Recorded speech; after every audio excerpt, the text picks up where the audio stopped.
Hello YouTube, Jumpy23 here with the climactic boss map of Pristine Peaks. We gain a new unit in this map, Rapid Rosalina, and we actually get to play the map with her plus 3 heroes of my choosing. There are, going by memory, so forgive me if I'm wrong, only 5 maps in the game with more than 3 deployment slots, so this is a neat treat. Rapid Rosalina is mid.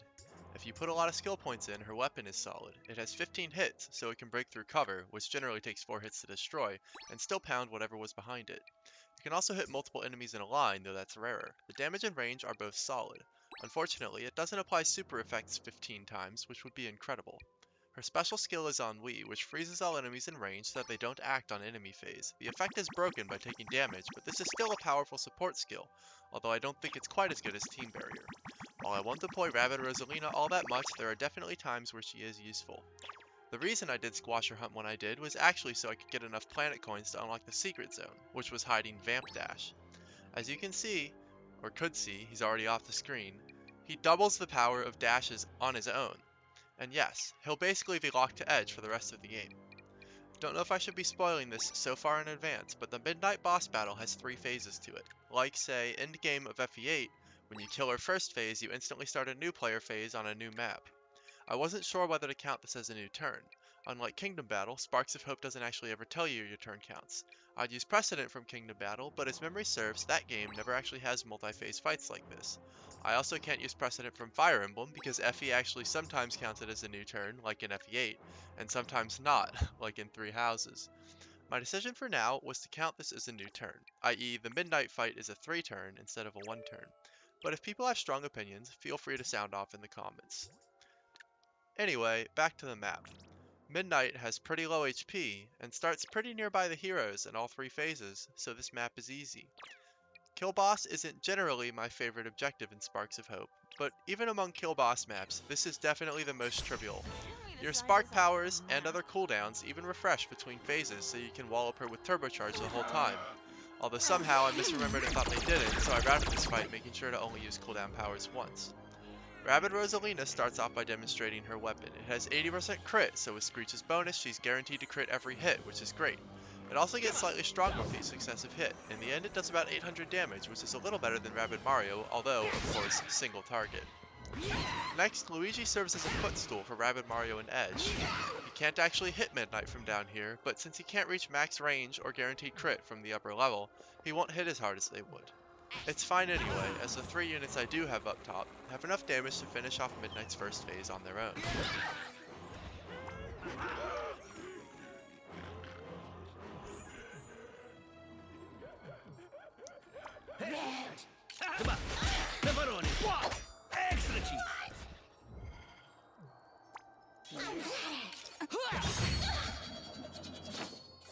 So I definitely should have used the team jump to let Rapid Rosalina dash Midnight, but fortunately I'm able to make up the difference with Toxic Whip.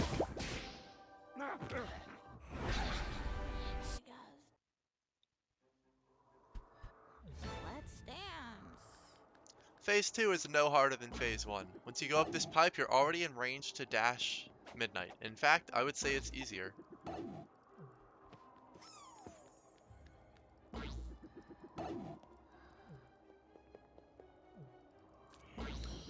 Of course, Luigi has no range right now because I pumped all of his skill points into damage, no movement range, so he still needs a team jump to even get to the pipe.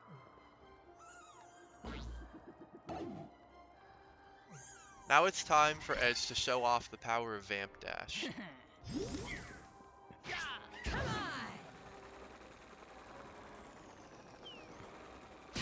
You can see how insanely powerful this is, even without a turbocharge boost, knocking off about half of Midnight's HP on its own. From there, it's trivial to finish her off, especially since Luigi can actually chip in now.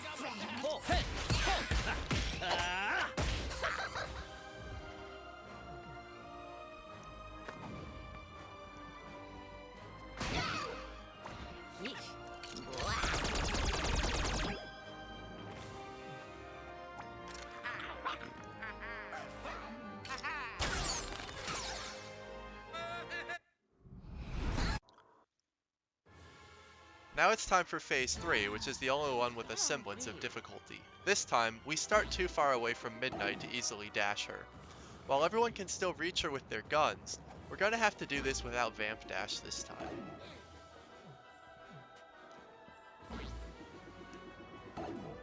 So to start, everyone heads up the right-hand pipe, except for Rabid Rosalina, whose starting position lets her head up the middle.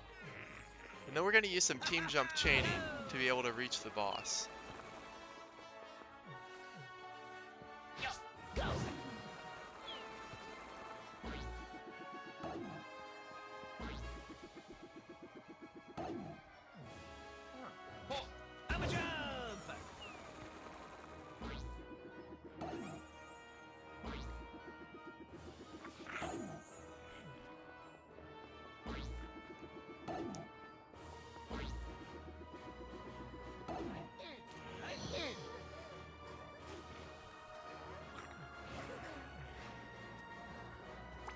It's time to break out Turbocharge, because we're definitely going to need it. One of our best boss killing weapons, Steely's Stare, doesn't work on Midnite because she's a ghost type enemy. That means that when she moves, she's invisible, and thus immune to overwatches. Unlike the trick we used on Lone Wolves in Wolf at the Floor, this even applies to Whoops Gotta Go induced movement. Anyway, Rosalina's just barely able to team jump off of Rabid Mario and show off how well her weapon handles cover. This will be helpful for Edge and Luigi as well, because they'll be able to attack through the gap that Rosalina just created.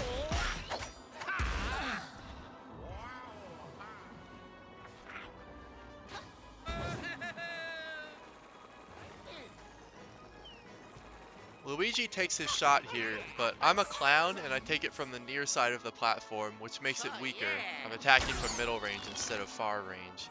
This will have a small penalty for me later, but not enough to bother resetting this very long map.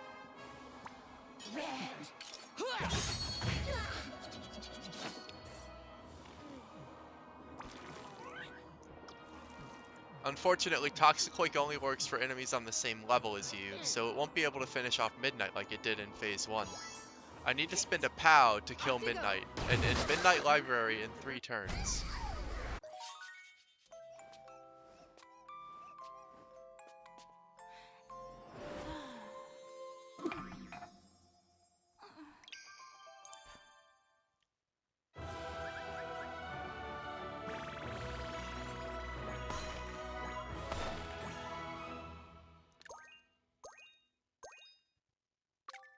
Now it's time for the Diva and the Bookworm, a Destroy Dark Mess Eyes map. The layout of this map is always just about the same, but the Dark Mess Eyes themselves are placed quite randomly, and we reset rig a good setup here. Our main tool to one-turn this map is going to be Spark Powers, specifically Toxiquake and Pyrogeddon. Toxiquake and all other Quake powers are better because of wider range, but sadly we only have the one. At least right now, we'll get some more in later worlds, but those won't help us here. Something interesting with pipes is that they only refresh your movement circle the first time you enter them. If you go back through, you'll have the same movement as you did before. We actually have to be careful about that on this map, making sure that we enter pipes from the right direction originally to have the freedom of movement that we need. You can see me there thinking, and then deciding to send Rabbid Peach through the right pipe first, because I need her to enter the top platform through this left pipe. The better movement circle allows her to use Pyrogeddon on all 3 of these Dark Mess Eyes.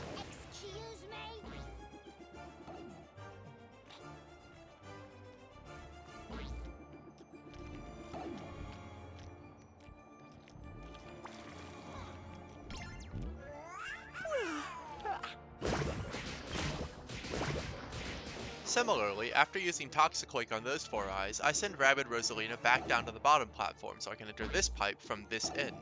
That gives her the movement range to have line of sight on the last Dark Mess Eye. That's about the only interesting thing about this map though. Anyway, the Princess and the Diva is cleared in 1 turn. That's all I have for you today, since Midnite Library was so long. Thanks for watching.